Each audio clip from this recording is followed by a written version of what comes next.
নমস্কার, এরু চর্চায় সকলকে স্বাগত। আমরা জানি যে মাননীয় মুখ্যমন্ত্রী আগেই ঘোষণা করে দিয়েছেন যে তীব্র দাবদাহ শুরু হয়েছে পশ্চিমবঙ্গের বিভিন্ন জেলাতে, তাই শিশুদের কষ্ট হচ্ছে স্কুলে যেতে। তো সেই কারণে স্কুল গ্রীষ্মের ছুটি এগিয়ে আনা হয়েছে। আর সেই মতো আজকে নয়, গত 8ই এপ্রিল নোটিশ জারি করেছে স্কুল এডুকেশন ডিপার্টমেন্টের পক্ষ থেকে। এই যে আপনারা নোটিশটি দেখতে পাচ্ছেন, সেই নোটিশে বলা হচ্ছে যে 30/4/2025 থেকে গ্রীষ্মের ছুটি শুরু হচ্ছে। শুধুমাত্র ব্যতিক্রমী থাকবে হচ্ছে হিলস এরিয়ার যে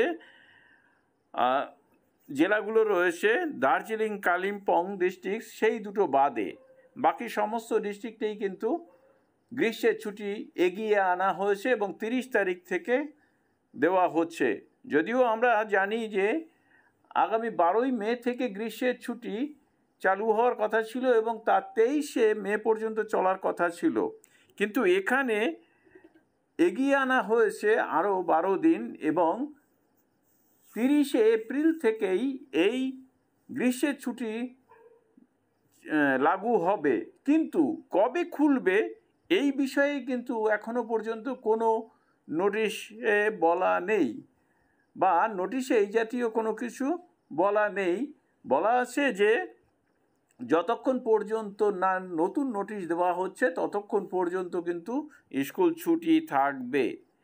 আর এই নিয়ে বিদ্যুৎ মহলে কিন্তু একটু সমালোচনাও শুরু হয়েছে কারুর মতে যে গ্রীষ্মের ছুটি বাড়িয়ে দিয়ে তারা শিক্ষকের অভাব যে রয়েছে সেটাকে বুঝতে দিতে চাইছেন না। আবার অনেকে বলছেন গ্রীষ্মের ছুটি যদি বেড়ে যায় তাহলে পঠন পাঠনেও কিন্তু অসুবিধা হবে। তবে এই নোটিশে কিন্তু পরিষ্কার করে বলা রয়েছে যে নতুন করে যখন স্কুল খুলবে তখন তাদের বা স্টুডেন্টদের এক্সট্রা ক্লাস কিভাবে নেওয়া যাবে তার আয়োজন কিন্তু করতে হবে। অর্থাৎ গ্রীষ্মের ছুটি থাকাকালীন যে ক্ষতি হবে সেটা যেন পুষিয়ে দেওয়া যায় নতুন করে ক্লাস শুরু হলে। ফলে গ্রীষ্মের ছুটি 30/4/2025 থেকে শুরু হলেও কবে খুলবে এ বিষয়ে কিন্তু এই নোটিশে কিছু বলা নেই। এই প্রসঙ্গে জানিয়ে রাখি যে মধ্যশিক্ষা পর্ষদের পক্ষ থেকে গতকাল কিন্তু এই গ্রীষ্মের ছুটি নিয়ে নোটিশ জারি করা হয়েছে। সকলকে ধন্যবাদ জানিয়ে শেষ করছি। ভালো থাকবেন, সুস্থ থাকবেন।